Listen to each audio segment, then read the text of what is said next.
Welcome to my channel. ఈరోజు hotel style chicken fry bit ఎలా చేసుకోవాలో చూద్దాం. దీనికి కావాల్సిన పదార్థాలు chicken masala, coriander powder, Kashmiri కారం, జింజర్ గార్లిక్ పేస్ట్, అలాగే సబ్జీ బిర్యానీ మసాలా, జీరా పౌడర్. ముందుగా ఒక బాణీని తీసుకొని అందులో ఆయిల్ని వేసుకొని ఆయిల్ హీట్ అయిన తర్వాత ఆనియన్స్ని బాగా గోల్డెన్ బ్రౌన్ వచ్చే వరకు ఫ్రై చేసుకోవాలి.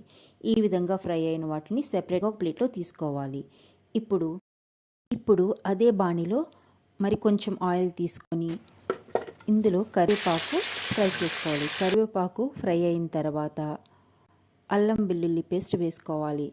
2 నిమిషాలు అల్లం వెల్లుల్లి పేస్ట్ బాగా ఫ్రై చేసుకుని ఇప్పుడు చికెన్ మరియు పచ్చిమిర్చి 2 కలిపి వేసుకున్నానండి. ఇక్కడ బాగా కలుపుకొని ఇందులో కొంచెం సాల్ట్ వేసుకొని మూత పెట్టి ఒక 10 నిమిషాలు లో ఫ్లేమ్లో బాగా చికెన్ని ఉడకనివ్వాలి.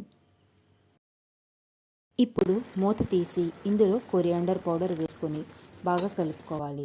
తర్వాత కారం వేసుకొని కలుపుకొని మూత పెట్టుకొని మరొక 5 నిమిషాలు బాగా ఉడకనివ్వండి లో ఫ్లేమ్లోనే. తర్వాత కాశ్మీరీ చిల్లీ కారం అని చెప్పాను కదా, అది వేసుకోవాలి.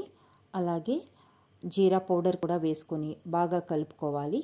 ఈ విధంగా మీడియం ఫ్లేమ్లో పెట్టుకొని అన్నీ ఫ్రై చేసుకుంటూ ఉండాలి. ఇప్పుడు మనం ఫ్రై చేసి పక్కన పెట్టుకున్నాము కదా, ఆనియన్స్ని కూడా కలుపుకొని మూత పెట్టి ఒక 5 నిమిషాల తర్వాత బిర్యానీ మసాలా 1/2 స్పూన్ వేసుకోవాలి. వేసుకొని కలుపుకున్న తర్వాత చికెన్ మసాలా వేసుకొని బాగా కలపాలి. నేను చెప్పినవన్నీ వేసుకోండి, హోటల్ స్టైల్ టేస్ట్ అలాగే వస్తుంది.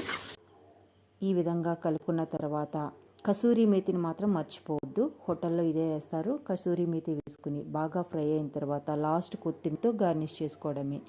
చాలా టేస్ట్గా ఉంటుందండి, ఒకసారి ట్రై చేయండి.